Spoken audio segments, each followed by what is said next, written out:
এবার সাকিব আল হাসানের সাথে প্রেমের সম্পর্ক নিয়ে সরাসরি মুখ খুলল নাফিসা কামাল। গতকাল এক সংবাদ সম্মেলনে নাফিসা কামালকে দেখা যায় সাকিব আল হাসান এবং তাদের গোপন প্রেমের সম্পর্ক নিয়ে কথা বলতে, যেখানে নাফিসা কামাল জানায়, সাকিব আল হাসানের সাথে আমার কি সম্পর্ক সেটা খুব শীঘ্রই মিডিয়ায় জানানো হবে। এখন কিছু বলতে পারছি না, খুব শীঘ্রই ভক্তদের সারপ্রাইজ দিবে তারা দুজন। তবে দুবাইয়ে সাকিবের সাথে একসঙ্গে সময় কাটানোর কথা স্বীকার করে নাফিসা কামাল। নাফিসা জানায়, দুবাইয়ের যে ছবি এবং ভিডিওগুলো সোশ্যাল মিডিয়ায় ঘুরে বেড়াচ্ছে সেগুলো সব সত্য, তবে সেটা একটা মিটিং এর ছবি এবং ভিডিও।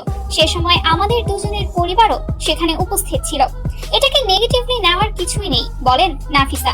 2 ম্যাচের টেস্ট সিরিজ খেলার জন্য সাকিব আল হাসান এখন পাকিস্তানে। দেশের মাটিতে প্রস্তুতি নিতে না পারায় সেখানে গিয়ে দলের সঙ্গে অনুশীলনে যোগ দেন সাকিব। এরই মধ্যে গতকাল বুধবার রাতে সাকিবের সঙ্গে কুমিল্লা ভিক্টোরিয়ান্সের মালিক নাফিসা কামালের বেশ কয়েকটি ভিডিও ভাইরাল হয়েছে। সামাজিক যোগাযোগ মাধ্যমে ছড়িয়ে পড়া ভিডিওগুলোতে নাফিসের সঙ্গে সাকিবকে হোটেলে যেতে দেখা গিয়েছে। দুজনে একসঙ্গে ঘুরছেন, কফি খাচ্ছেন, এমন কিছু ছবি এবং ভিডিও সামাজিক যোগাযোগ মাধ্যমে রাতারাতি ছড়িয়ে পড়ে। এতে নেটিজেনদের কারো কারো দাবি সাকিবের সঙ্গে বিশেষ সম্পর্ক থাকতে পারে নাফিসা কামালের। বলা হচ্ছে, নাফিসা এবং সাকিবের গোপন সম্পর্কের কথা শিশিরও জানত, সব জেনেও তিনি চুপ করেছিলেন। সাকিব আল হাসানের ভয়ে নাকি বছরের পর বছর চুপ ছিলেন শিশির।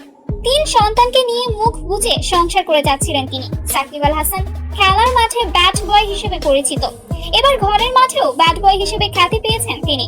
তার ভক্তরা প্রশ্ন তুলছে, ঘরে সুন্দরী বউ রেখে কিভাবে নাফিসা কামালের মতো একজন বয়স্ক মহিলার সাথে পরকীয়া করেন তিনি। শোনা যাচ্ছে, সাকিব আল হাসান এবং নাফিসা কামালের এই গোপন সম্পর্ক দীর্ঘ 7 বছর ধরে চলছে।